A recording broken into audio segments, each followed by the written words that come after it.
Assalamualaikum warahmatullahi wabarakatuh dan selamat sejahtera. Dalam video ini kita akan pergi ke satu tajuk yang baru, iaitu peratus. Dalam video ini kita akan belajar subtopik kenali peratus, bagaimana kita nak menyatakan peratus dan menulis peratus dalam bentuk angka dan juga perkataan.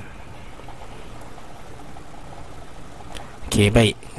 Jadi sebelum kita mulakan, baik kita lihat sama-sama peratus di sekeliling kita, tanpa murid-murid sedari. Peratus, sebenarnya kita telah menggunakan peratus di kehidupan seharian kita. Pertama sekali, di dalam contoh yang paling dekat dengan murid-murid adalah sewaktu kita menerima markah dalam ujian ataupun peperiksaan. Selalunya cikgu akan cakap markah kita 100% ke 50% ke. Itu contoh yang pertama. Seterusnya, sewaktu kita pergi membeli belah, dan ada jualan, ada sale, situ kita akan nampak juga penggunaan peratus. Dia akan tulis dekat situ jualan potongan harga 50% ataupun 80%. Contoh yang seterusnya yang dekat di kita, yang dekat dengan kita, penggunaan peratus adalah kalau kita ada handphone ataupun tab ataupun gadget. Cuba tengok dekat tempat bateri, paparan bateri.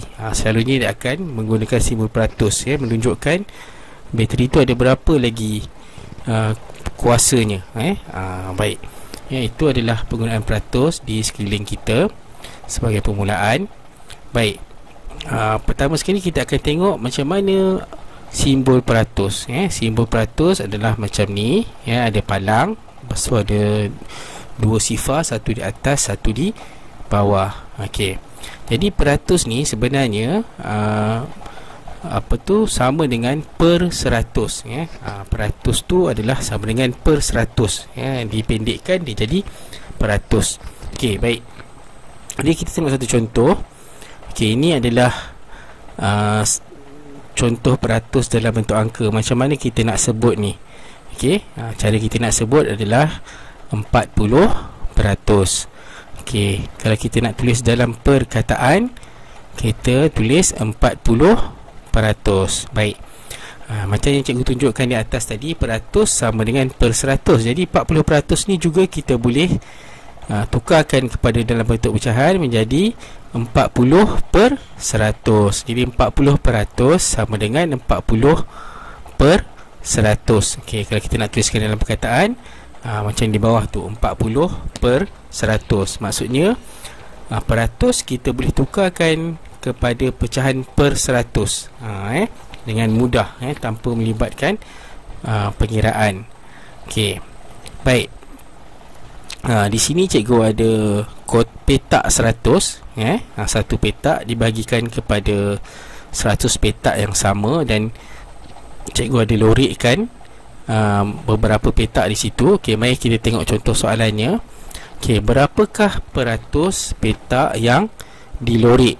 Okey, jadi yang pertama sekali kita kena kira lah, ada berapa petak yang dilorik. Okey, kita cuba wakilkan dalam pecahan. Kita dah tahu dah semua petak adalah 100. Okey, yang dilorik adalah 25. 25 daripada 100 petak telah dilorik. Okey, jadi kalau dalam bentuk pecahan, kita wakilkannya sebagai 25%. Tapi soalan nak dalam bentuk peratus. Jadi 25% sama dengan 25%. Okey, baik, bagus. Okey, jadi ataupun dalam perkataan kita boleh tulis 25%. Cikgu harap murid semua boleh faham. Kalau dalam pecahan per 100, kita boleh terus tulis dalam bentuk peratus dengan mudah. Okey, seterusnya kita tengok satu lagi soalan yang berbentuk pernyataan. Di dalam sebuah dewan terdapat 100 orang murid. Okey, 63 orang murid lelaki dan 37 orang murid perempuan. Okey, soalan yang pertamanya, nyatakan peratus bagi murid lelaki. Soalan yang kedua, nyatakan peratus bagi murid perempuan. Okey, jadi kita cuba buat dulu soalan yang pertama. Okey, murid lelaki ada berapa orang? Okey, cuba kita tengok balik dalam petikan tu. Murid lelaki ada, ya betul, murid lelaki ada 63 orang. Jadi kalau dalam pecahan kita wakilkan sebagai 63 per 100. 63 tu bilangan murid lelaki, 100 bilangan kesemua murid. Jadi 63 per 100 kita tukarkan kepada bentuk peratus, dia jadi berapa? Okey, betul, dia jadi 63%. Tulis sahaja 63 dan letakkan simbol peratus di belakang. Okey, seterusnya kita tengok soalan yang kedua, nyatakan peratus bagi murid perempuan. Okey, murid perempuan ada berapa orang? Murid perempuan ada 37 orang. Jadi dalam bentuk pecahannya 37 per 100. Okey, 37 per 100 sama juga dengan 37%. Okey, jadi itulah jawapannya.